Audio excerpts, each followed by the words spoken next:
Moçada, boa tarde, galera. Tudo bem com vocês? Tranquilos?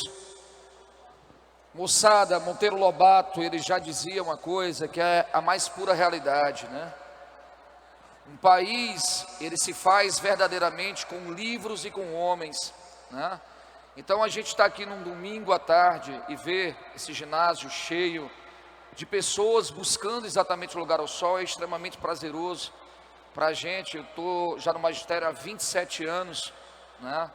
E é interessante como a gente vê, né? E sempre digo isso, estava conversando agora há pouco com o Ângelo, a minha trajetória de vida é muito parecida com talvez 90% de vocês. Eu fui aluno também de escola pública, né? Fiz desde o 8º ano até o 3º ano, fui aluno de escola pública. E entrei na Universidade Estadual do Ceará, com muito esforço, claro, evidente. E hoje consegui, né, seguir o que eu queria, que era a profissão de sala de aula. Então eu digo sempre para vocês que sonhar é fundamental, né? A gente só está vivo enquanto os sonhos existirem. Mas só sonhar não é suficiente, né? O sonho é o primeiro passo para que você consiga chegar onde você quer. O sonho, ele só pode ser alcançado, pessoal, com esforço, né? E o esforço é o que vocês estão fazendo agora, nesse momento, no dia de domingo, abrindo mão, talvez, do lazer de vocês, muitos aqui já, né, com famílias, e vocês estão aqui, nesse momento, para realizar o sonho de vocês. Então, o primeiro passo já está sendo feito. E o segundo passo, se Deus quiser, vocês vão alcançar ao final do ano. Galera, eu digo para os meus alunos, todos, né, do primeiro dia de aula ao último dia, do melhor aluno ao pior aluno, eu costumo sempre dizer para eles o seguinte, qual é o melhor aluno que eu tenho?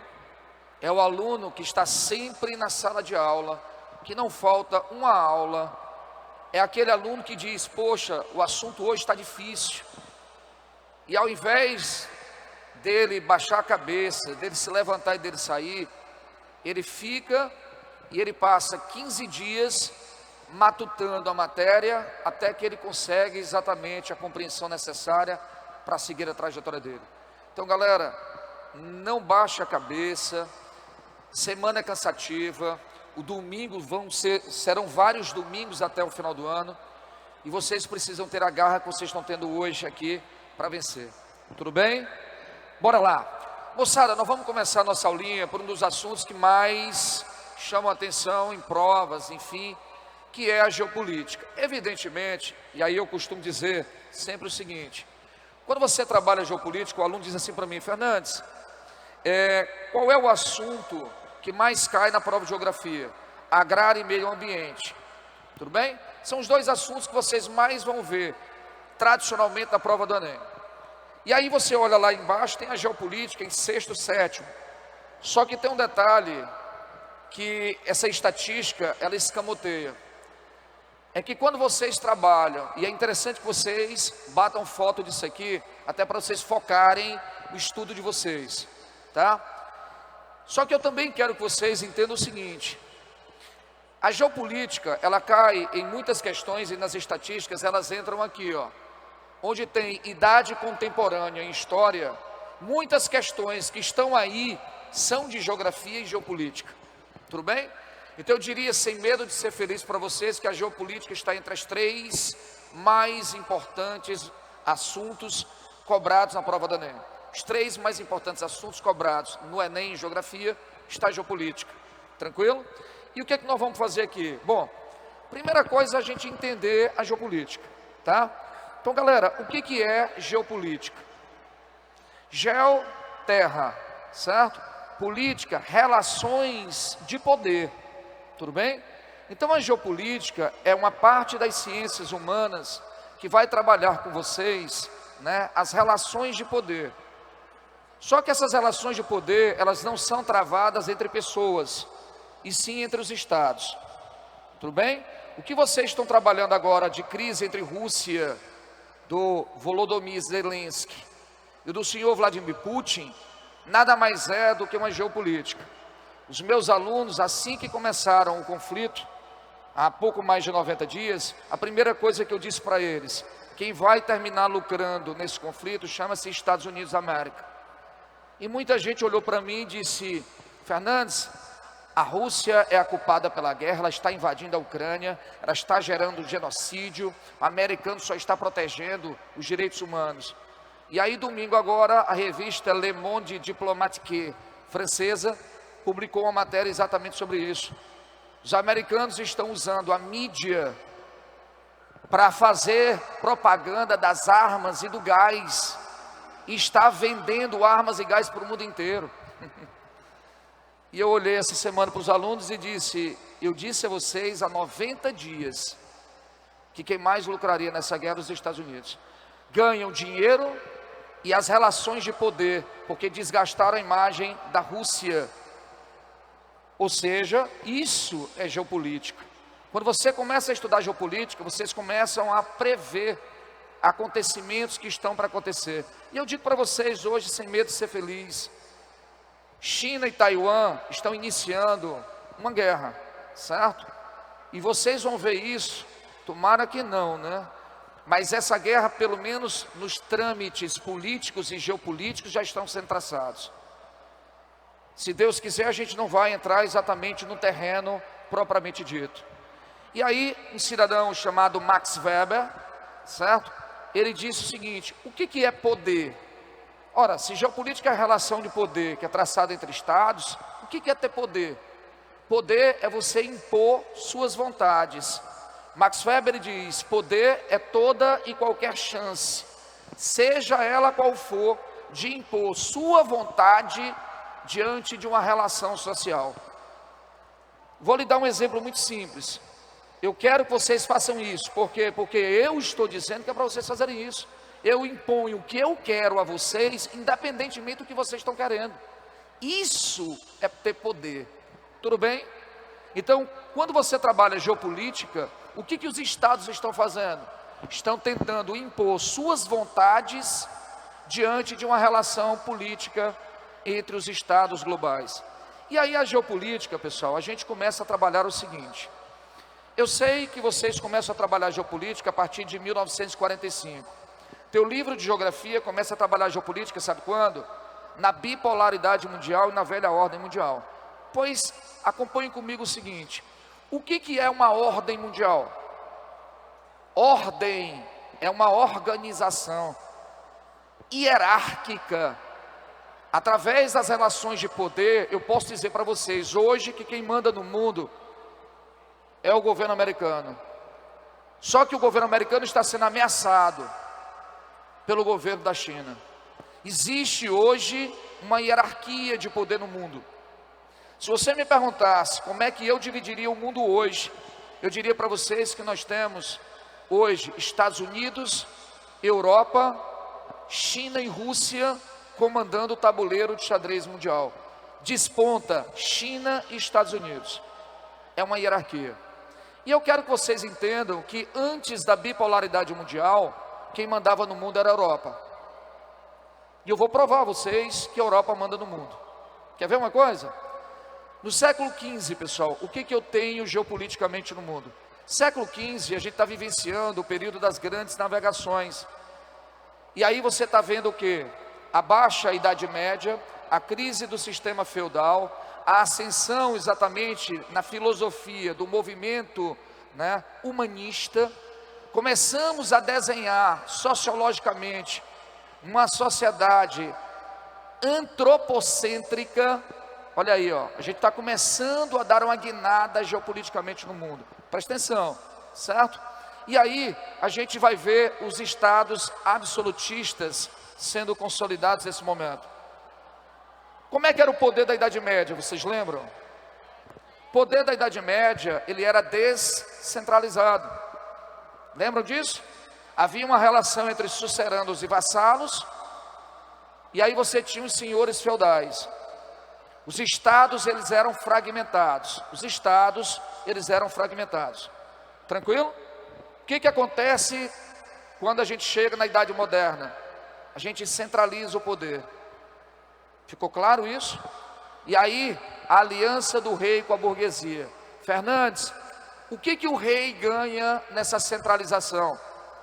Expressão de Luís XIV, o Rei Sol: o Estado, meu filho, sou eu mando em tudo, eu sou o legislativo, o executivo e o judiciário. E o que a burguesia ganha? A unificação do Estado facilita a circulação de moedas, porque ele unifica a moeda, gente. Ou seja, eu tenho uma só moeda, então o comércio ele é intensificado. É isso. Quer ver o que mais? É o período das grandes navegações. 12 de outubro de 1492, Cristóvão Colombo chegou à América. Está descoberto esse continente. A partir daí o que acontece? Nós teremos o colonialismo. A Europa implementa a colonização da América. O Brasil será colonizado em 1530. Vem o Pacto Colonial. Vocês lembram disso na história? O que é o Pacto Colonial? É uma divisão de trabalho, onde metrópole fornece manufaturas e as colônias fornecem matérias-primas. Tudo bem? Então há uma troca internacionalmente falando. Brasil e Portugal. Portugal metrópole, Brasil colônia. Só isso. Tudo bem? Fernandes, o que mais que eu preciso lembrar? Precisamos lembrar que a África, ela tem um papel fundamental. A Ásia, não apareceu aqui, eu acho que eu esqueci de botar. A Ásia, ela fornece especiarias. A América, matérias-primas. A Europa, manufaturas. E a África, a força de trabalho, gente. Tudo bem isso? E aí a gente inicia o que o grande professor Ayrton de Farias, cearense e um dos maiores escritores que nós temos, de história da África, de história do Ceará. Talvez o livro que vocês estudem de história do Ceará sejam dele, o professor Ayrton de Farias. E ele diz que foi nesse momento que nós iniciamos a chamada escravidão moderna cristã. Foi quando nós humanos, passamos a escravizar outros humanos. A coisificação do ser humano. O homem, ele se reduz a uma condição de objeto, de produto. Tudo bem? Foi nessa época que nós tivemos. Não lembremos, né? Não deixemos de lembrar, aliás, que a América foi o grande centro receptador dessa mão de obra escrava. E esse país é o maior país negro fora do continente africano. Vocês sabiam disso? Pois o país de vocês é o maior país negro do mundo fora da África. Tudo bem? Só para vocês terem ideia do que a gente está falando. Nós temos aqui uma política econômica mercantilista. Deixa eu só pedir uma coisa para vocês, porque se a gente for falar de tudo, não dá tempo. Deixa eu pedir uma coisa. Em casa, o que eu queria que vocês fizessem? Uma linhazinha de tempo, você bota assim, ó: política mercantilista, política liberal, política keynesiana e política neoliberal. E caracterize cada fase. Tudo bem? É só uma dica. Isso ajuda muito na hora de resolver provas. Tudo bem? Bom, nessa fase tudo pertence ao rei, tudo é monopólio real. Aqui no Brasil a gente tem uma clara demonstração disso. 1530 se inicia no Brasil o sistema de sesmarias de terras. Vocês lembram o que foi as sesmarias? Quando eu trabalho geografia agrária eu falo sobre isso. Sesmarias, pessoal, foi uma lei estabelecida por Portugal que regulamentava o direito de posses de terras no Brasil. Então o Brasil ele nasce latifundiário, certo? As sesmarias, ela vai distribuir grandes glebas de terras para poucas pessoas. Era o início da colonização no Brasil. E o Brasil era uma fazenda do rei de Portugal, tá? É o início da corrupção, onde a gente tem raízes no patrimonialismo. Vocês sabem o que é patrimonialismo? É quando se confunde a esfera pública com a esfera privada. Tudo bem? Isso é patrimonialismo. Mas sigamos. Bom, e aí você tem um Estado que ele vai ser intervencionista, o Estado intervém em tudo. O que acontece depois desse momento? Descobri a América, pergunto. Pessoal, quem eram as grandes potências do mundo nesse momento? Quem eram as grandes potências, galera? Estados Unidos, Portugal e a Espanha. Olha aí, ó. Ou seja, o mundo europeu. Europa é o centro. Tudo bem? Sigamos aqui, ó. Sigamos aqui. Segundo ponto, socialmente, você tem uma sociedade assim dividida. Rei, clero, você tem aqui a nobreza e o povo em geral. Repara, o povo está onde? Na base da pirâmide social. Rei, ele é absolutista. Mas eu vou fazer uma pergunta besta para vocês. Quem é que vai legitimar o poder do rei? O clero. Existia o direito divino de governo. Deus me colocou no poder. Quem disse isso? O clero, ele legitima. Quando? Quando ele coroa o rei, certo? Dando ao rei plenitude de seus poderes, legitimando esse poder. Então o rei vai sustentar o clero, há uma aliança. E a nobreza que apoia esse rei. Então assim, quem é que faz parte da elite? Rei, clero e nobreza, elite. Quem é que trabalha e sustenta esse grupo? O povo. Pergunto a vocês, o povo está feliz, gente? Sim ou não? Claro que não. Quem não está feliz faz o quê? Muda.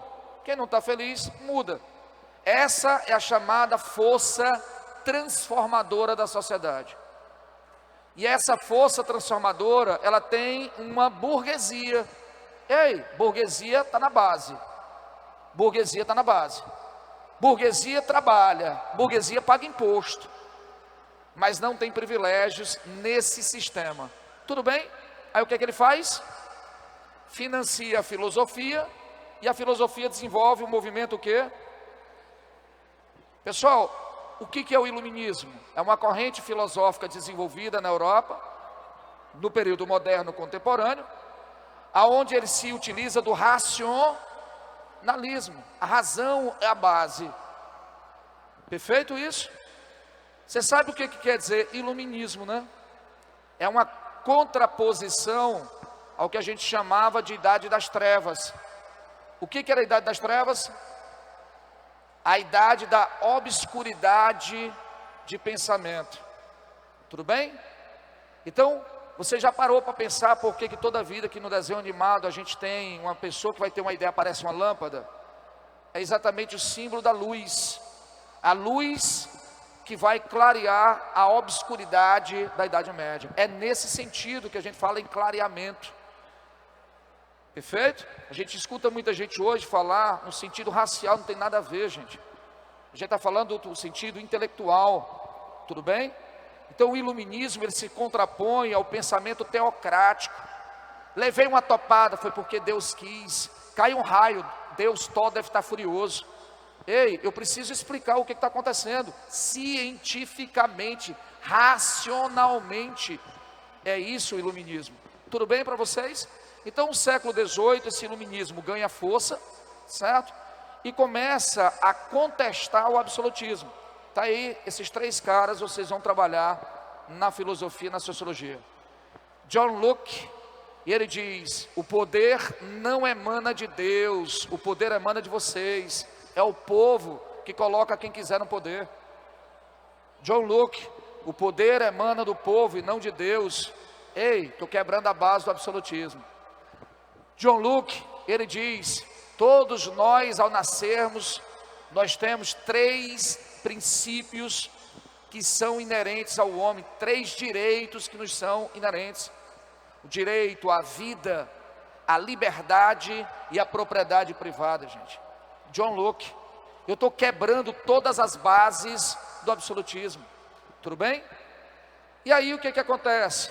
As grandes transformações pela qual a Europa vai passar. Galera, questão 7, competência 2, habilidade 7, para a gente trabalhar esse princípio de raciocínio.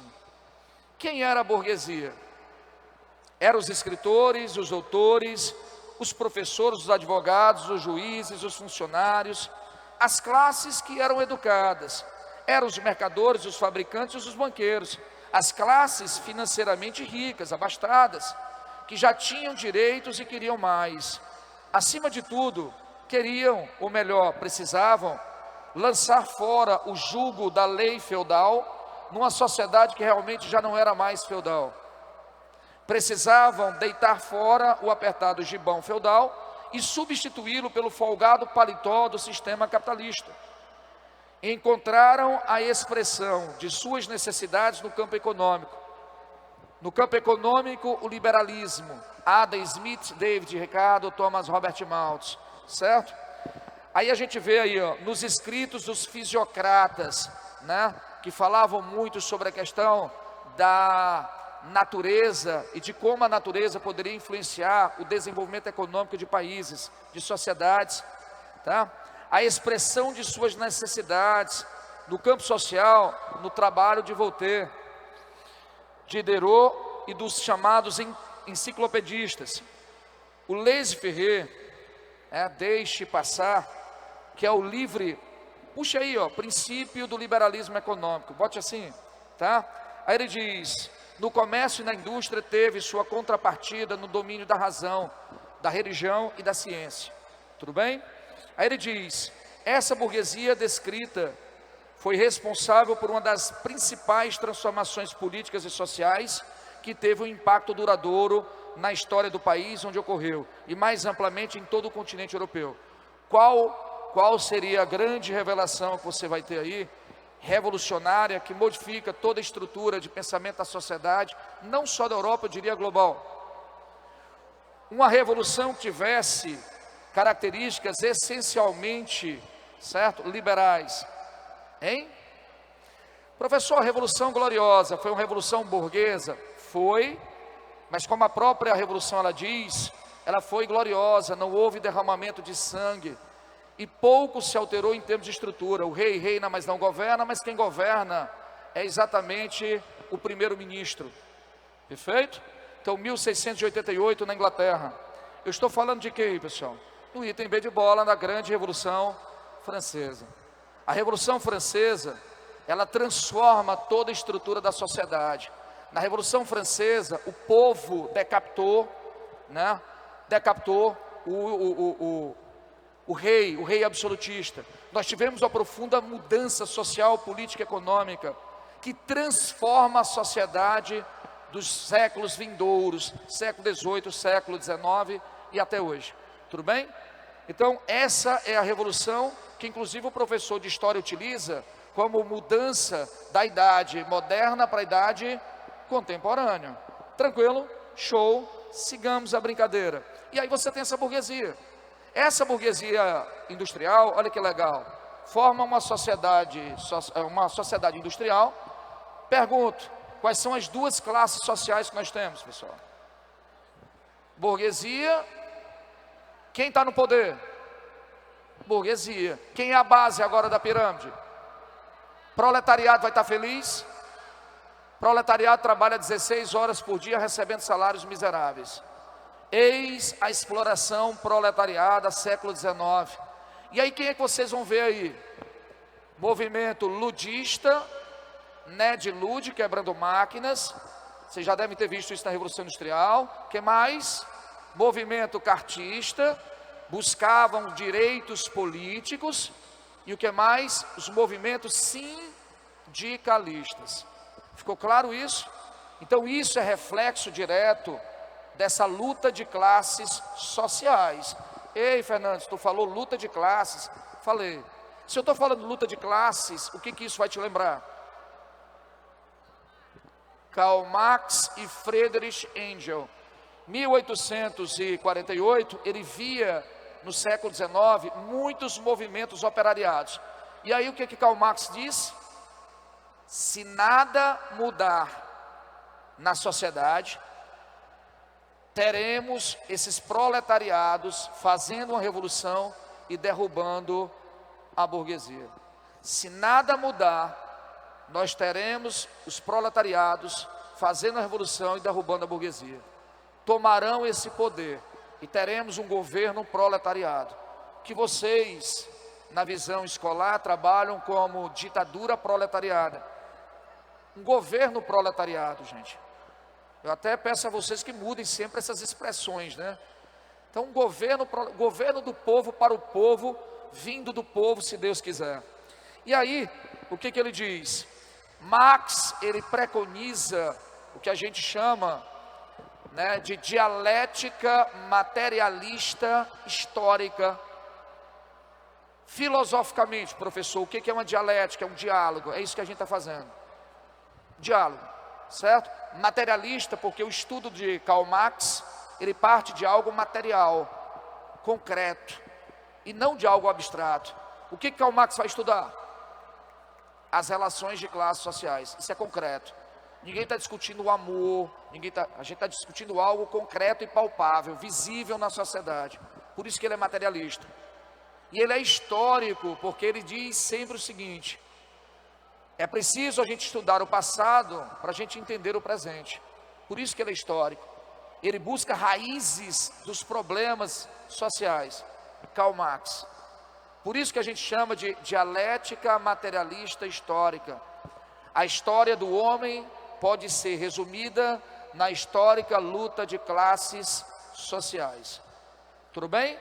Gabarito a prova do Enem 2019. Prova de filosofia.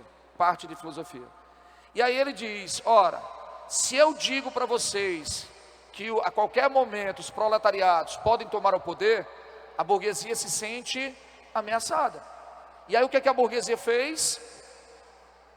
Ela cedeu. Ela criou sindicatos, controlou, mas criou sindicatos, criou até o futebol, gente. O professor está fazendo hora com a cara da gente? Estou falando sério. Ei, quem é que gosta do futebol inglês aqui? Quem que assiste futebol inglês? Tem um time da Inglaterra chamado de Arsenal, né? Era a indústria de armas. Vocês sabiam disso? Você tem o Liverpool, onde você tinha as indústrias fabris da Inglaterra. E aí a burguesia inteligentemente disse o quê? Vamos criar clubes das fábricas e a gente faz uma competição entre as fábricas. Porque no sábado, se a gente der folga aos trabalhadores, eles vão se organizar sindicalmente para pressionar a gente, a burguesia. Então o que a gente faz? Dá diversão ao povo, política do pão e do circo. Futebol serviu para isso, gente. Tudo bem? Isso é a diversão, tá? Tá aí, perfeito? Tá aí o que eles fizeram. E eles fizeram mais. Vocês trabalharam o modelo fordista de produção? Ele chegou para mim e disse: Fernandes, tu trabalha quantas horas por dia? 16 horas, meu filho. Você está feliz? Não. O que eu posso fazer para melhorar a tua vida? Primeiro eu quero aumento. E ele disse: eu posso fazer o seguinte, eu te pago o mesmo salário, só que ao invés de trabalhar 16 horas, tu só trabalha 8. Tá bom para tu? Eu disse: tá, cara, mas aí eu precisaria, cara, um dia para eu ir à praia, ver o pôr do sol. Fazer o seguinte, tu só trabalha 8 horas por dia, mas tu não precisa vir no domingo. Fica em casa com a família. Tudo bem para ti assim? E eu te pago o mesmo salário. É, cara, mas é pelo sábado, cara, a gente, né, a reunião só pra gente jogar uma bolinha, para bater papo, jogar conversa fora. Você só trabalha até o meio-dia. Ficou bom para você? Eu disse: cara, tá melhorando, mas cara, eu queria descansar com a família, te dou férias e te pago 30 dias por ano para você ficar em casa com sua família. E ainda te dou 1/3 de férias. Quer mais? Te pago o 13º salário para você ficar em casa. E eu digo: agora a gente está falando a mesma língua, amigo. Rola nem um aumentozinho mais em valor não. Eu disse: Fernandes, pelo amor de Deus, que tu já teve de aumento aí? E eu disse: não, tudo bem, estamos juntos. E aí o que é que ele disse para mim? Fernandes, agora só tem um detalhe. Para eu te dar tudo isso que eu te prometi, tu também tem que ter compromisso com a minha empresa. Tu vai ter que produzir mais. E aí ele estuda cientificamente como fazer o Fernandes trabalhar mais em menos tempo. Eis o segredo do Fordismo. O Fordismo, ele surge de um cidadão chamado Taylor, que estudou o tempo de trabalho. Cronômetro, quanto tempo tu tem para executar cada tarefa, evitando desperdício e aumentando a produtividade. Ou seja, os nossos direitos foram conquistados, pessoal, porque o capitalismo arranjou um jeito de manter a exploração do lucro. Não é porque ele abriu mão do lucro dele nunca. Tudo bem? Surgiu aqui no final do século. Perfeito? E aí a gente começa a ver, tá, que o trabalhador unido, ele consegue conquistar direitos junto à sociedade em geral. Só que aí tem um problema, pessoal. Essa classe social, burguesia e proletariada, elas ainda hoje travam um duelo, certo? Ainda hoje a gente trava duelo, perfeito? Mas eu queria só dizer para você o seguinte: em que momento que a Europa ela tinha uma burguesia estável no poder? Século XIX. Agora, eu queria muita atenção de vocês agora. Mais do que nunca, presta atenção nisso que a gente vai fazer agora, certo? Solta o que você está fazendo, só acompanhe esse raciocínio. Vocês vão ver várias questões de provas, e eu garanto a vocês que vocês vão ver a Primeira Guerra Mundial como nunca vocês viram. Se liga na brincadeira que nós vamos fazer aqui. Fernandes, quem é que manda no mundo no século XIX? As grandes potências, Inglaterra, França. Tínhamos o Império Austro-Húngaro, mas não existia a Alemanha. A Alemanha não existia. Haviam os chamados estados prussianos, mas não havia Alemanha. Tudo bem para vocês? Em 1870, Otto von Bismarck, ele cria um conflito com a França pela sucessão do trono espanhol. E aí há uma guerra entre França e Prússias. Daí o termo guerra franco-prussiana. Pessoal, há uma guerra. Naturalmente, alguém ganha, alguém perde. Concordam comigo? Quem perdeu essa guerra? Napoleão III. A França é derrotada. Perfeito? Quem ganhou a guerra? As Prússias. E quando as Prússias se uniram, elas perceberam quão forte elas eram. E aí, a união das Prússias primeiro deu origem ao Estado alemão. Surgiu o Estado alemão. Isso você tem que saber na prova. Tudo bem? Bom, como é que a guerra termina? 1870, a Alemanha vence, e aí há um acordo entre eles. Como é o nome do tratado que vai ser firmado para o fim da guerra? Tratado de Frankfurt. Tratado de Frankfurt. Tudo bem? A pergunta agora que eu faço é o seguinte, ó. A unificação política da Alemanha, isso aqui é questão de prova de vestibulares, questão 9 do material de vocês, por gentileza. Teve como consequências a ruptura do equilíbrio europeu? Sim. Quem é que mandava na Europa? Inglaterra e França. Pô, a Alemanha derrotou a França. Há uma ruptura de equilíbrio, até aí tranquilo. O sentimento do revanchismo francês? Sim, vai haver revanchismo francês. A revolução industrial da Alemanha e uma grande política das grandes alianças. Sim ou não? Teremos, Fernandes, uma revolução da indústria da Alemanha? Teremos essa indústria da Alemanha. Fernandes, teremos uma política de alianças? Uma política importante de alianças. 1882, a Tríplice Aliança é formada. Converso já sobre isso com vocês. Posso avançar? Aí olha só como é que a gente vai brincar aqui, ó. Alemanha e França firmam um acordo chamado de Tratado de Frankfurt. Tratado de Frankfurt, certo? E o que previu o Tratado de Frankfurt? A França perdeu.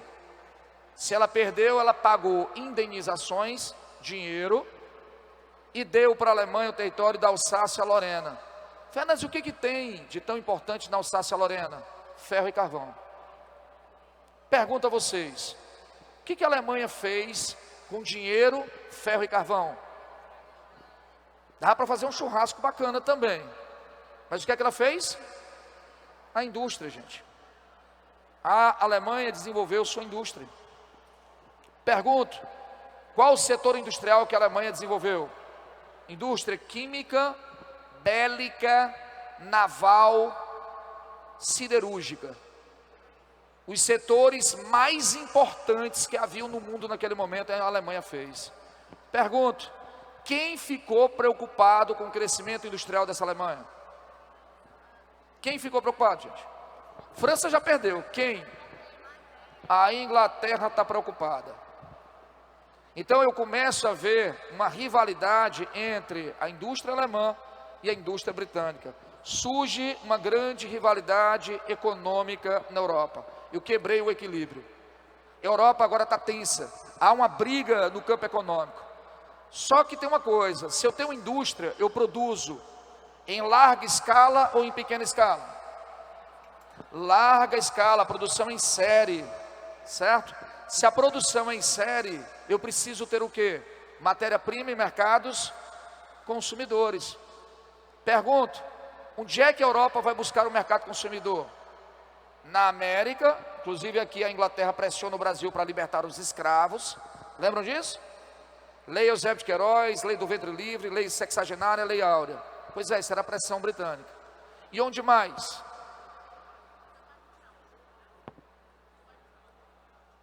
Posso sim.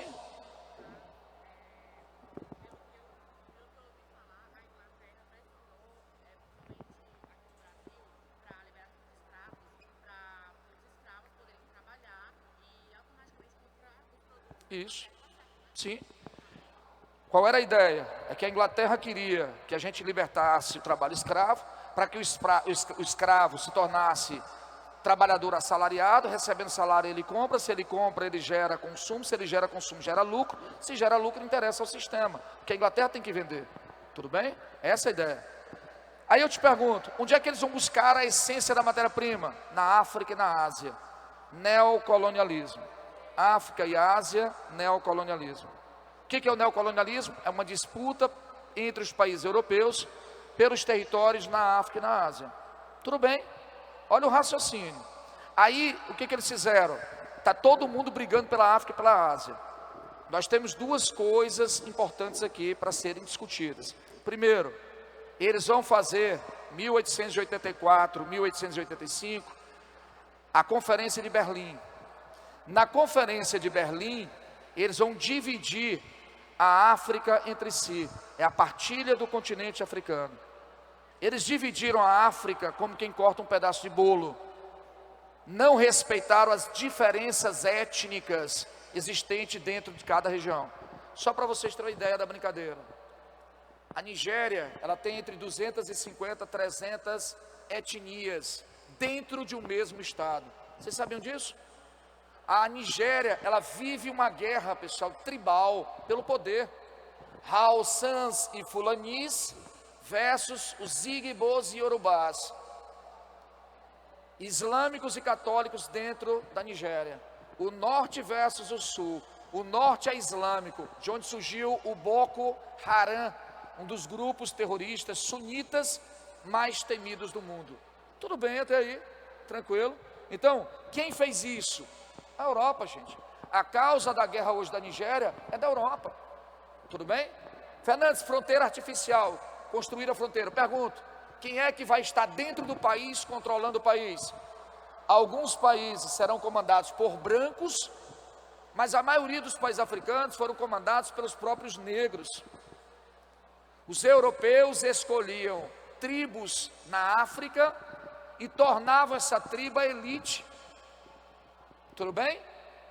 Então, vou lhe dar um exemplo clássico. A Bélgica, ela vai se aliar a uma tribo em Ruanda chamado de Tutsis. Os Tutsis foram escolhidos pelos belgas para representarem a elite. Olha que legal. E aí, os Tutsis exploravam os outros negros, os Hutus, gerando uma guerra interracial, conflitos tribais. Tudo bem?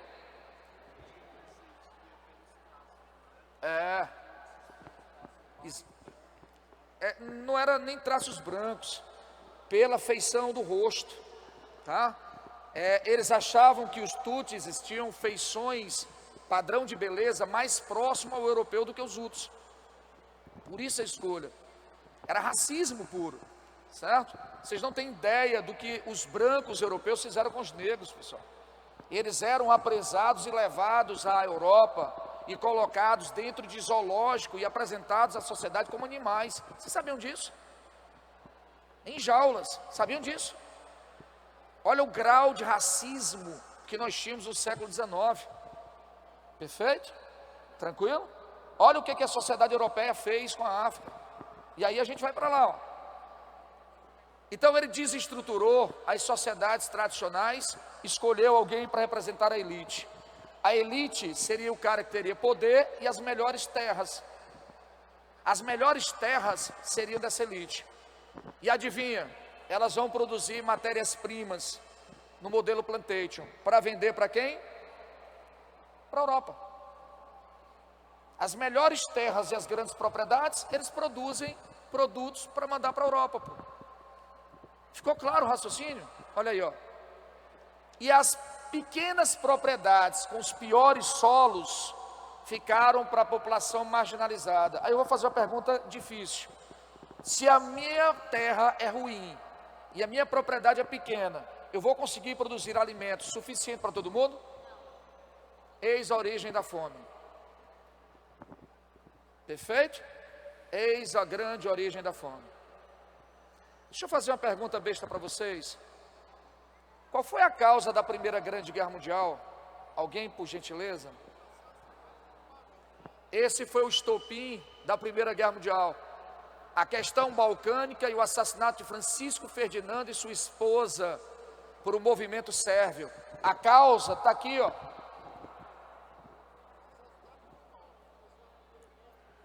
O assassinato do Francisco Ferdinando, que era o arquiduque austríaco. Esse é o estopim. Esse foi o que riscou o pavio de vez. Porque já haviam tensões.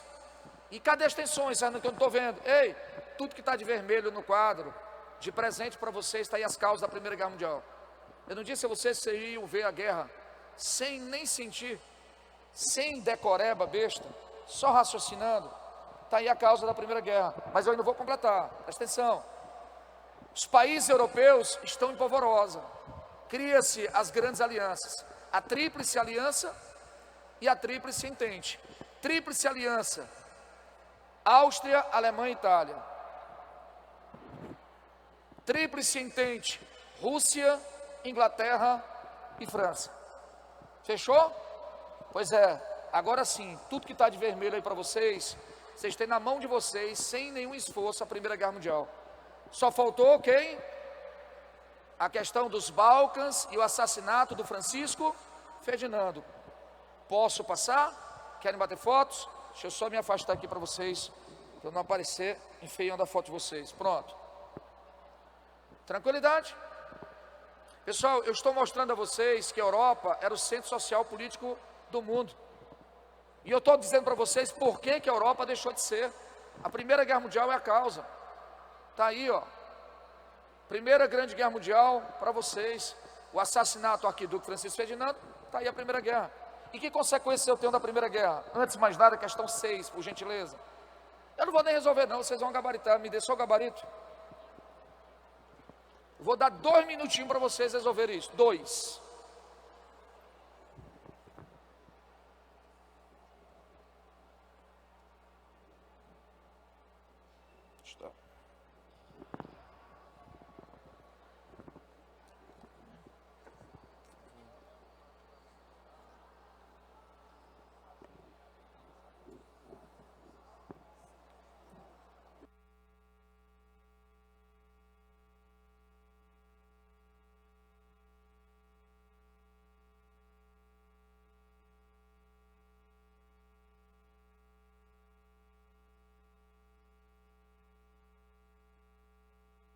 Moçada, o Fábio está dizendo para vocês que ao longo dessa semana vai colocar todos esses materiais aqui, dos slides, na bio do Instagram. É isso? Beleza? Então vocês nem precisam perder tempo mais batendo fotos.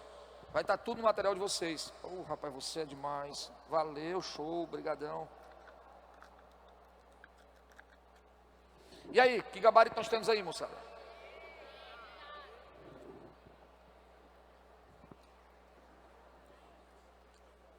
Viu como é fácil? Sem decoreba. Resolva isso aqui para mim. Eu estou explorando mesmo. Geopolítica não é para a gente estar decorando guerra a guerra. É para a gente ter uma visão geral de causas, consequências e como o mundo se organizará a partir desses grandes eventos. Isso é geopolítica.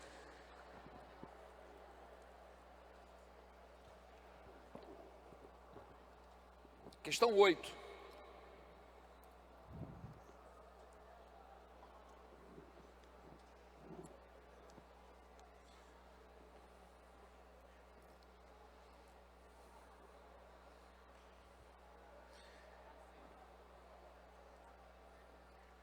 Então, pessoal, a guerra franco-prussiana é causa e não consequência. Olha o trocadilho de palavras que ele usa. Ele pede causa e não consequência. Professor, a Revolução Russa, 1917, duas revoluções. A Revolução Menshevik, de Alexander Kerensky e Príncipe Lvov, e a Revolução de Lenin, Joseph Stalin e Trotsky, outubro de 1917. Fernandes, Guerra Civil Espanhola, 1936, a Guerra de Franco da Espanha, uma guerra contra os comunistas, viu? Era o fascismo espanhol contra o comunismo, certo? E a Segunda Guerra Mundial, segundo os próprios historiadores hoje costumam dizer, é a consequência da primeira, é a continuação da primeira. Eu costumo sempre dizer o seguinte: nós só tivemos uma grande guerra no mundo, uma só grande guerra mundial, com um intervalo de 20 anos entre ela. Primeira, 1914 e 1918, 20 anos de intervalo, 39 e 45 a segunda. Tudo bem? Bora brincar agora assim, ó. A Rússia termina a guerra isolada porque virou comunista. A Europa, Fernandes, não era aliada da Rússia? Era, até ela virar comunista. Agora ela vira as costas para a Rússia. O que mais? O Império Austro-Húngaro e Turco-Otomano, eles são fragmentados. Tem uma aula que eu trabalho sobre conflitos do Oriente Médio. O que vocês chamam de Palestina pertencia ao Império Turco-Otomano. Final da Primeira Guerra Mundial, a Inglaterra tomou a região, certo? Fernandes, o que mais? E temos aí o tratado de Versalhes. E aí o que é que acontece? A Alemanha, submetida ao Tratado de Versalhes, sofreu. Primeira coisa, os caras chegaram para a Alemanha e disseram: ó, primeira coisa que a gente vai te exigir é o seguinte: a gente quer que o Kaiser Guilherme, o imperador alemão, renuncie. Se quiser acordo é assim. A Alemanha disse: não, tudo bem, o Kaiser renunciou. Aí a Alemanha disse: não, tem problema não, o Kaiser renunciou, cara, vai ser estabelecida a República de Weimar. Mas a gente ainda é um país poderoso. A gente tem muitas colônias, a gente tem muita carvão, muito ferro. Aí a França chegou e disse: segunda coisa que a gente vai te exigir é que você devolva a Alsácia-Lorena. Você vai devolver a Alsácia-Lorena para a França. A Alemanha disse: perdemos o Kaiser, perdemos a Alsácia-Lorena. Mas a gente tem muita colônia, pô. A gente pode explorar um bocado de colônia ainda. Você vai perder todas as colônias como indenizações, as perdas coloniais. E a Alemanha disse: não tem problema não, a gente perdeu isso daí, mas cara, a gente ainda tem dinheiro e tem um exército poderoso. Você vai pagar as indenizações da guerra, você vai ficar lisa, e você vai desmilitarizar a Alemanha. Ou seja, o que o Tratado de Versalhes queria, pessoal? Aniquilar toda e qualquer possibilidade dessa Alemanha um dia se reerguer. Ficou claro isso? Tudo bem. Aí o que é que acontece com a Alemanha? Se recupera e ganha de 7-1 do Brasil em plena Copa do Mundo. É isso que acontece com a Alemanha, certo? Tá aí, ó. 1919, é criada a Liga das Nações. Fernandes, o que é a Liga das Nações? Oi.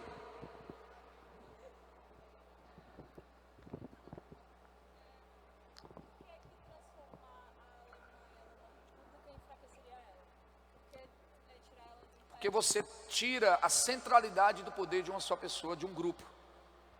A República de Weimar foi considerada uma das repúblicas mais fracas e frágeis. Quando você trabalhar isso daqui, é uma pena, é porque assim, quando eu trabalho geopolítica, eu levo 5 aulas trabalhando todo esboço do que é a geopolítica, certo? Até você entender quem é um grande cientista alemão chamado Karl Haushofer, um dos maiores cientistas políticos que nós já tivemos. Foi conselheiro do Hitler esse cara, entendeu? Ele usa o princípio ratzeliano do espaço vital, entendeu? Então assim, estabelecer uma república, onde você teria, entre aspas, uma democracia, para muitos alemães, fragilizaria a tomada de decisão do Estado. Enfim, certo? Nós temos aqui a crise social e econômica da Europa. Aí o aluno perguntou: professor, por que a Europa estava numa crise social e econômica? Aí eu vou te responder assim: quantos dias nós temos de guerra na Ucrânia, gente? Pouco mais de 90 dias. Concordam comigo? Como é que está a Ucrânia hoje? Está bem? Não, né? Tu imagina 4 anos de guerra.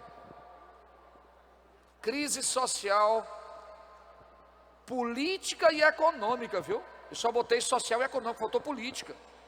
Politicamente, cara, o liberalismo capitalista está em crise. Ei, muitos países europeus já não querem mais o capitalismo liberal, mas também não querem o comunismo. E vai surgir uma terceira via. Quem é a terceira via? O nazifascismo, gente. O nazifascismo é a terceira via. Tudo bem? Moçada em casa, eu estou só descendo aqui para ouvir perguntas.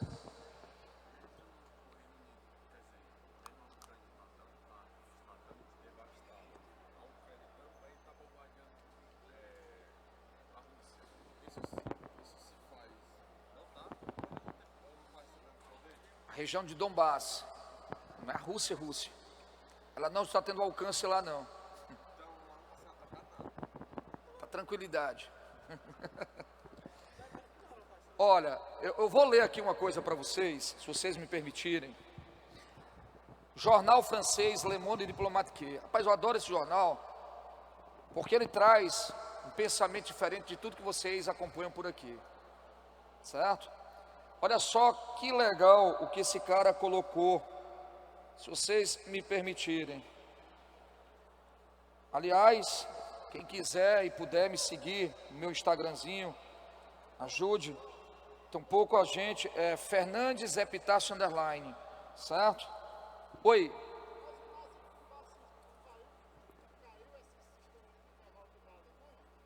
Não, fascismo na Espanha durou até 75, fascismo em Portugal até 74. Aí onde está o grande detalhe, viu? Não, mas não caiu não. O nazismo, o fascismo espanhol de Franco termina quando ele morre em 75. O fascismo português, o salazarismo que você chama, terminou com a Revolução dos Cravos em 74. E existem movimentos nazifascistas, né? Olha só o que o jornal Le Monde, ele publicou. Eu estava falando, aqui era sobre a ocupação americana. Agora aqui é porque tem tanta publicação que eu não vou achar, não vou perder tempo agora não. Finalzinho da aula eu procuro, eu posto no meu Instagram, eu replico no meu Instagram. Vocês dão uma olhada por lá. Tudo bem? Então bora lá. Então, moçada, então eu tenho uma crise social e econômica na Europa. Fascismo, nazismo, surge aí. É daí que surgem os grupos. É na terra devastada que vai prosperar as sementes do nazifascismo. Tudo bem? E a ascensão dos Estados Unidos como grande potência. Aí, olha só o detalhe. Professor, os americanos eram a grande potência do mundo? Não, gente. Estados Unidos não era a grande potência mundial ainda. Os americanos vão se tornar, com a crise europeia, a grande potência. Potência econômica, porque política quem manda é a Europa. Culturalmente quem manda é a França. Vocês trabalham, professor de História, Sociologia, a Belle Époque, até os anos 30, culto era ser francês, falar francês, era o cinema francês, a música francesa, tudo bem? A americanização da América Latina, ela começa com com a política da boa vizinhança de Franklin Delano Roosevelt, em 33, com Vargas no Brasil. Tudo bem? Sigamos. O que mais que eu tenho para dizer para vocês? Crise de 29. Crise de 29. O que mais que eu tenho para dizer para vocês? Questão 10, por gentileza. Bora gabaritar o exercício de vocês todinho. Bora gabaritar. Questão 10, questão 10. Na questão 10 a gente diz assim, ó. A primeira metade do século XX, ela foi marcada por conflitos e processos que a inscreveram como um dos mais violentos períodos da história humana. Entre os principais fatores que estiveram na origem dos grandes conflitos ocorridos durante a primeira metade do século XX, eu posso apontar o quê? Fernandes, eu posso dizer que houve uma crise do colonialismo? Sim ou não? Sim. Colonialismo, se eu levo em consideração aliás, ele está falando da a primeira metade do século XX, desculpa, certo?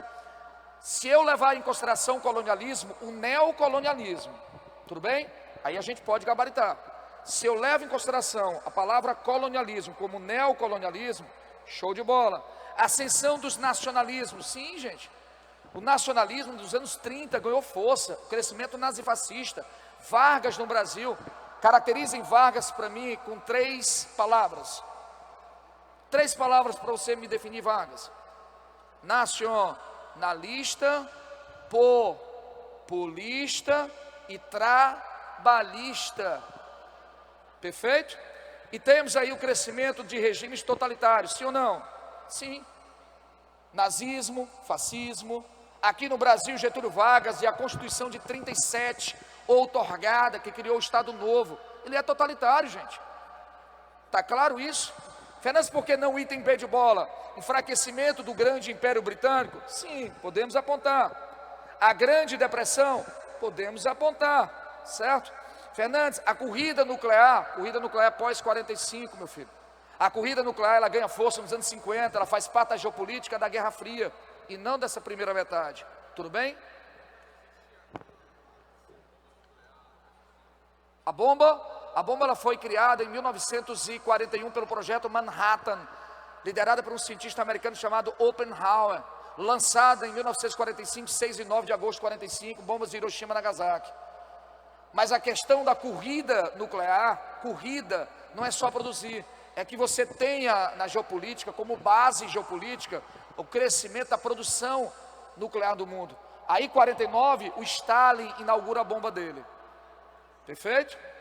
O item C, declínio britânico, podemos dizer que sim. Fracasso da Liga das Nações, perfeito. Revolução Cubana, gente, Revolução Cubana, 1º de janeiro de 1959. Segunda metade do século XX, não primeira. Tudo bem? Item D, a corrida armamentista, sim, só que a corrida armamentista pós 45. Perfeito? Criação do terceiro mundismo, primeiro mundo, segundo mundo, terceiro mundo só foi criado em 1952 por um francês chamado Alfred Salvi. Não existia essa visão. Então, falso item D. E a letra E, Revolução Bolchevique, tudo bem? O grande imperialismo poderia apontar, mas a unificação da Alemanha não é século XX. A unificação da Alemanha, Prússias, 1870 ou 1990, durante o fim da Guerra Fria. Tudo bem? Aí você tem a cessão desse rapaz. Hitler chega na Alemanha em 1933 como chanceler, democraticamente, diga-se passagem, e em 34 ele toma o poder. Quando o presidente morre, ele unifica o poder. É aí que ele chega ao poder. Pergunto, o que Hitler prometeu durante o seu governo? Quais eram as promessas do partido dele, do nazismo? Prometeu restabelecer a economia. Galera, eu sempre digo o seguinte: quando você pega um país com economia destruída, e tem um cidadão acolá que disse, e eu sempre repito isso nas minhas aulas, num país, enquanto houver fome, desemprego e analfabetismo, toda prosperidade é enganosa, é falsa. Isso é a mais pura verdade. Quando você está na miséria, quando a terra está arrasada, geopoliticamente falando, aparecem os grandes heróis para salvar a nação. É aí que a gente mora, num perigo. Aí onde está o grande perigo da sociedade. Esses caras que são os salvadores da pátria, é aí que mora o perigo. O que ele disse? Confie em mim que eu restabeleço essa economia. E restabeleceu, viu? Fernandes, vou gerar empregos. E gerou. Como? Produzindo armas. Certo? Criou um governo forte. Para Karl Rauschofer, qual era o problema da Alemanha? É que a República de Weimar era uma república fraca, que não dava ao povo alemão o potencial que ele tinha. Eu precisava de um governo central, forte, militarizado. Aí o Hitler. Tudo bem? Então Hitler, ele aparece para isso. Um governo forte e autoritário. Somente através de um governo forte e autoritário a gente combate todas as mazelas. Precisa unificar os alemães seguindo linhas raciais. Leis de Nuremberg de 1935. A lei racial só será considerado um cidadão alemão puro aquele que descender de um germânico puro. Todos os outros perderão inclusive a cidadania. Então a lei racial, a lei da cidadania, a lei da bandeira. Leis de Nuremberg, 1935. Foi aí que o judeu se lascou. Certo? Perfeito? Fernandes, o que mais? Reconquistar territórios. A Alemanha terminou a Primeira Guerra Mundial se sentindo humilhada. O Tratado de Versalhes humilha a sociedade alemã. O orgulho alemão está ferido. E o Hitler disse, deixa comigo que eu restabeleço esse negócio. E aí o povo acreditou. E aí começamos a formar a grande área do espaço vital da Alemanha. O espaço vital da Alemanha. Seria o espaço necessário para o grande crescimento e desenvolvimento da sociedade alemã. E aí o Hitler não perdeu tempo. Fernandes, o que ele fez? Estabeleceu o serviço militar no país, remilitariza a região renana, certo? Anexou a Áustria em 1938 e demonstrou interesse na Tchecoslováquia. No caso da Tchecoslováquia, França, Itália e Inglaterra chamaram o Hitler para uma reunião. Hitler queria a Tchecoslováquia, os Sudetos da Tchecoslováquia. A Inglaterra disse, ei Hitler, não é assim não. Tu chega agora no poder, já vai engolindo tudo, vamos fazer uma reuniãozinha que eu preciso acertar uns pontos contigo. E o Hitler disse o quê? Tamo junto, pode marcar que eu estou junto. E aí veio o grande acordo. O velho acordo em Munique.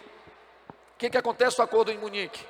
Os caras se reuniram, e aí você vai ver a grande desgraça que o primeiro-ministro britânico, Chamberlain, ele fez em 1938. Ele fez o Hitler assinar um pedaço de papel, pessoal, e disse, Hitler, a gente vai ceder os Sudetos da Tchecoslováquia para ti, mas eu quero que você assine um papel dizendo que nesse caso a Alemanha abre mão de qualquer pretensão que ela tenha em outros territórios. E o Hitler disse, é só assinar um pedaço de papel, amigo, você traga aí. E assinou. E o primeiro-ministro da Inglaterra chegou em Londres, acenando esse pedaço de papel, como quem diz o quê? Consegui trazer a paz com honras. Não haverá Segunda Guerra Mundial, eu garanti. E assinou o pedaço de papel, como quem diz, está aqui a paz, ó. E o Hitler ocupou os Sudetos, e em 1939, completou a brincadeira, juntou tudo. Aí o Hitler tem um sonho. E qual era o sonho do Hitler? Recuperar o orgulho da Alemanha. A Alemanha estava com o orgulho ferido pelo Tratado de Versalhes. Adivinha quem vai ser a primeira vítima do Hitler?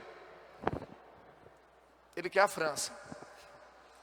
Aí, secretamente, Hitler chama Stalin e negocia um acordo, chamado de Acordo de Ribbentrop-Vyacheslav-Molotov. Molotov é primeiro-ministro da Rússia. Professor, o que a Alemanha ganhava num acordo desse com a Rússia? Simples. Carvão e ferro e petróleo. Carvão, ferro e petróleo. Por quê? Porque eu vou para uma guerra, gente. Eu preciso de carvão e ferro para ter aço, e eu preciso do petróleo, aviões e submarinos. Tudo bem? Então o que o Hitler queria com o Stalin? Carvão, ferro e petróleo. Além do mais, pensa, a Rússia está aqui na minha frente. Se eu fiz um acordo com a Rússia, e aí há um pacto de não agressão, eu preciso botar meu exército aqui? Eu vou pegar todo o meu exército e botar do ladinho de cá, meu filho. Porque é aqui que eu vou engolir. Por isso a guerra rápida, vencida pelo Hitler. Tudo bem, e o que a União Soviética ganhou, Fernandes? Entendi. Primeiro, a União Soviética não tinha um grande exército, ela tinha medo do Hitler. Ela ganhou tempo, mas também ganhou dinheiro. Mas como é que a Alemanha conseguiu dinheiro, Fernandes, se ela estava destruída? As leis de Nuremberg, a lei de proteção do sangue, lei de cidadania, lei da bandeira, fez com que os judeus eles perderam a cidadania e todos os bens. Os alemães tiraram dos judeus toda a sua riqueza. Parte desse dinheiro foi utilizado nas negociações nazistas. Tudo bem? E antes que vocês joguem toda a culpa de um lado, eu queria só dizer para vocês o seguinte, que a sociedade global ela é hipócrita. Enquanto nós estamos aqui sentados assistindo essa aula, milhares de africanos estão morrendo em guerras tribais. E ninguém diz nada nas redes sociais, gente. Todo mundo calado. Porque só dá ibope falar da Ucrânia. Vocês estão entendendo o dia que eu estou chegando? Enquanto a gente está aqui, a Alemanha lá estava torturando os judeus. E o americano estava lucrando. Sabiam disso? Luiz Alberto Muniz Bandeira, em sua obra, ele denuncia que o avô do senhor Bush, que era um grande industrial, lucrava com o trabalho escravo dos judeus nos campos de concentração nos anos 40. Vocês sabiam disso? É muita hipocrisia, né, gente? Quando Stalin matou de 6 a 9 milhões de ucranianos de fome em 32, para tirar os alimentos dos caras, sabe quem comprava os alimentos deles? O Ocidente. Sabiam disso? Geopolítica é isso, gente. Geopolítica é o velho tapa na cara que a gente dá da sociedade, para ver se essa sociedade ela acorda. Isso é geopolítica, tá? Isso era a Alemanha. E aí a gente veio para a Segunda Grande Guerra Mundial. Hitler, essa charge é bem interessante, ele arromba a porta da Polônia. Só um detalhe aqui, desculpa. Eu ia até ajeitar aqui, ó, faltou um S ali em cima, ó, as leis de Nuremberg. Por gentileza, desculpa, foi um erro meu. Não, aqui? Esse, tu diz? Deixa eu só sair do meio. Show? Aí você tem isso aqui, ó. As leis de Nuremberg. Hitler chuta a porta da Polônia e começou a Segunda Guerra Mundial. Em 1945, fevereiro, a Conferência de Yalta na Crimeia. E aí, os aliados, Franklin Delano Roosevelt, Stalin e Churchill, se reúnem para dar um checkmate na Alemanha. É a Conferência de Yalta. Pessoal, é o fim da Segunda Guerra Mundial. Em 1945, em agosto, a Conferência de Potsdam. O que a Conferência de Potsdam definiu? Primeiro, criou o Tribunal de Nuremberg. Deixa eu fazer uma pergunta para vocês. Por que eles criaram o tribunal em Nuremberg e não em Berlim, já que Berlim era a capital da Alemanha? O tribunal, ele tinha um objetivo, julgar os criminosos nazistas. Mas por que esse tribunal não foi criado em Berlim, e sim em Nuremberg? Não. É porque o nazismo, teoricamente, nasceu em Nuremberg. O símbolo, Nuremberg é o símbolo, é a cidade natalina do nazismo alemão. Sabiam disso? Então, se ele nasce ali, simbolicamente eu vou enterrar ele ali. Daí, o tribunal ter sido em Nuremberg, é simbólico isso. Além disso, a divisão da Alemanha em 4 zonas de influência. Uma parte da Alemanha seria controlada pelos Estados Unidos, uma parte pela Rússia, uma parte pela França e uma parte pela Inglaterra. Tudo bem? Em 1946, nós tivemos aí o discurso em fevereiro de Joseph Stalin. Stalin disse: eu não acredito num mundo futuro de paz. Em algum momento, a União Soviética e os Estados Unidos vão se confrontar. Por quê? Porque o sistema capitalista e socialista são muito antagônicos. Em algum momento a gente vai se estranhar. E aí esse discurso foi ouvido em Washington. Quem era o presidente americano? Harry Truman. Deixa eu pedir uma coisa para vocês.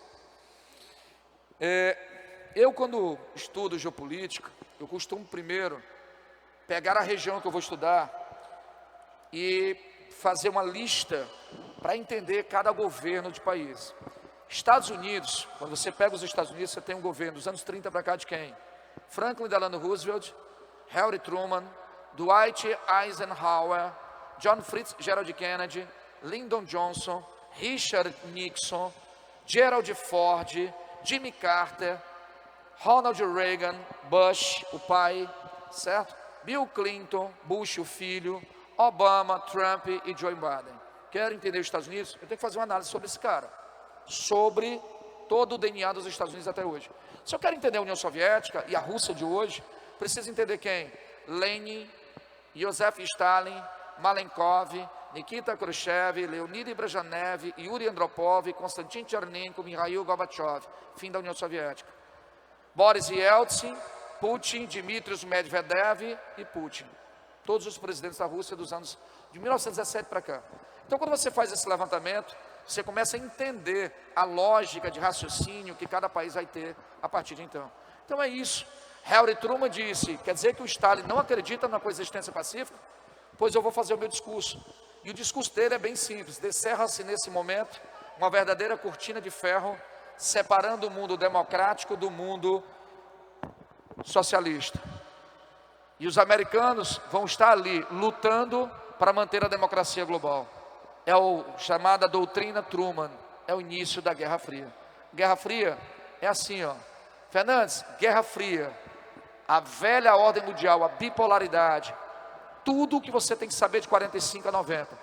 Eu vou fechar isso em 5 minutinhos. Preste só atenção aqui, ó. Fernandes, nesse momento, o poder, ele vai ser medido entre Estados Unidos e União Soviética a partir da capacidade bélica nuclear e aeroespacial. Por que só Estados Unidos e União Soviética eram potências? Porque tinham poder. Mas o que era ter poder? Era ter grande quantidade de armas e controle aeroespacial. Tudo bem? Fernandes, geopoliticamente você tem os países de leste e os países do oeste. Os países do leste são socialistas, os países do oeste, capitalista. Quando você trabalha isso, eu quero que vocês entendam o seguinte: daqui à esquerda de vocês têm uma linha cartográfica. 1884, Convenção de Washington, nós criamos o meridiano de Greenwich, dividindo o mundo em leste e oeste. Meridiano de Greenwich corta Londres na Inglaterra. Então, cartograficamente, tudo que eu tiver para cá é leste e oriente, 0 a 180 graus. De 0 a 180, a esquerda do meridiano é o oeste. Agora, quando eu trabalho geopolítica, tudo que eu tiver a leste, Fernandes, que linha vermelha é essa? Cortina de ferro. Uma expressão que o Churchill criou e que Harry Truman utilizou. A cortina de ferro é a linha divisória da geopolítica pós-45. Então, a leste eu tenho socialismo, liderado pela União Soviética, e a parte oeste eu tenho o capitalismo dos Estados Unidos. Tudo bem? Show, beleza, sigamos. Aí tem uma questãozinha que a gente não vai fazer, porque você já sabe, cortinazinha de ferro, e eu vou só seguir aqui o baile. Economicamente, como é que eu vou dividir o mundo? União Soviética, você tem a Comecon. Estados Unidos, você tem quem? Plano Marshall. Tudo bem? Militarmente, na União Soviética, vocês têm o Pacto de Varsóvia, criado em 55 por Nikita Khrushchev, e a KGB, que era o serviço secreto. Do lado americano, Harry Truman criou em 49 a OTAN, Organização do Tratado Atlântico Norte. Qual era o objetivo? Combater a Rússia. Por que mesmo que nós começamos a guerra na Ucrânia? Que a Ucrânia iria aderir à União Europeia e à OTAN. OTAN, inimiga histórica. Na geopolítica, isso tem um nome: Greenland. Nicholas Spykman. Os americanos fariam a teoria do cerco, fechando a Rússia, definitivamente. E aí o Putin disse que não aceita e rompe a Ucrânia. Enfim, tá? Conflitos eram gerados pela Guerra Fria. Professor, defina a Guerra Fria. São conflitos de ordem ideológica entre capitalismo e socialismo, onde as duas grandes potências jamais se confrontaram diretamente. E o mundo entre 45 e 90,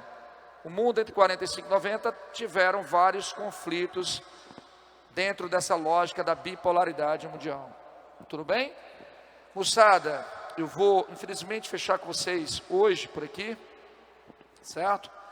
Se eu tiver uma outra oportunidade com vocês, se Deus permitir, a gente avança em outras questões, tudo bem? Mas já fica aí para vocês essa pequena orientaçãozinha, para vocês estudarem. Galera, foi um prazer estar com vocês. Agradeço demais a atenção, carinho, e a gente se vê numa próxima oportunidade. Valeu!